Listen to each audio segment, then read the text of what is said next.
Hello, Prairie View student staff and friends and family. We're reading The Snow Treasure by Marie McSwiggan. We have a few more chapters to go. We're on chapter 27. Each day seems to be getting easier on guessing where I'm at, so today should be easy for the kids. The other day I was in the music room. Chapter 27. Near the cliff, Peter could see the bulky figure of the commandant, the head of the German forces at Ryswick. He was picking his way up the valley. Peter and Levicia continued playing in the snow. Peter had begun a snowman, and Levicia was making hers a fancy hat. They wanted to get up and start for home, but they didn't dare move. They felt they would be less noticed if they stayed where they were. The commandant came puffing along.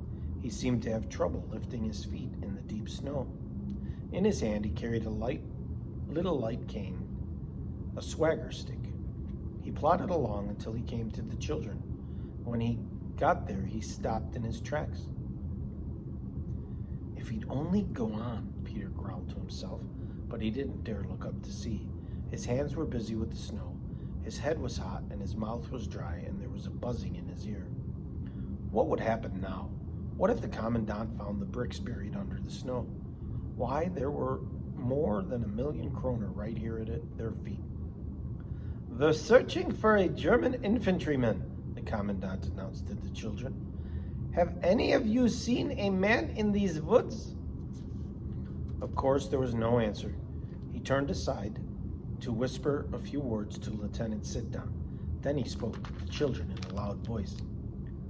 "I have said we are looking for a German infantryman. It's very important for you children to tell if you've seen one on this part of the coast.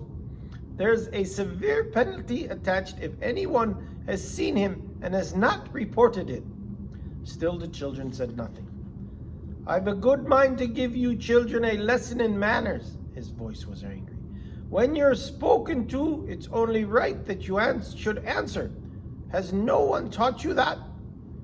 Now then, yes or no, have you seen a German infantry soldier in this fjord?"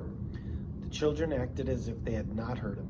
Levicia sat back on her heels to admire her handiwork.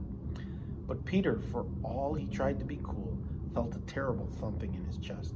His cheeks seemed to be red as rowan berries, for if any snowman were to be knocked down. The commandant strode across the snow and stood above Levicia. "Little girl, tell me, did you or did you not see a German infantryman?" he screamed in anger. "Answer me!" Levicia only turned her big blue eyes up at him. Not so much as a nod did she give him. "Don't you know I can make you talk? Don't you realize we Germans can make anyone do our will? We've only command to be obeyed." Peter remembered the pact they had made the day they had started their undertaking. They had sworn on the sword they wouldn't give information about what they were doing. Of course, this wasn't the same, but even so, they weren't to talk to the Germans for fear they would say something to make them suspicious. But no need to worry about Levicia. Pledge or not, she wouldn't talk. The commandant's eyes fell. There was something he didn't like about Levicia's snowman. "Bah, you know regions." With his stick he slashed off the snowman's head. It was as if he would do the same to Levicia's. Then he raised the stick and cut the snowman nearly in two. The upper part rolled beside the head. Only the haunches remained. "Down you go," he shouted in his rage. "Just the way all people go who stand in our Führer's way. The way Norway goes, and Holland, and Belgium, and France, and England, all countries that oppose German will." Levicia was near to tears, Peter could tell, but she winked them back. "Now, little girl," the commandant went on, "you will see what happened to all your people if you do not help the good Germans who have come to save you from the hardships your country makes you endure." "Hardships?" Peter had to bite his tongue to keep from saying. "It's you who bring hardship, you with your talk of the good Germans." "So, little girl, Let this be a lesson. The high officer was still in a rage. Unless you want yourself and all who belong to you to go rolling over like that, and that, and that. He began kicking the stump of Lavicia's snowman. The snow flew out and showered. With each kick, Peter winced, for the commandant's foot could only be a few inches from her 2 bricks. In their haste that day, they had not been able to bury deep, but had to count on the snowmen to hide their gold.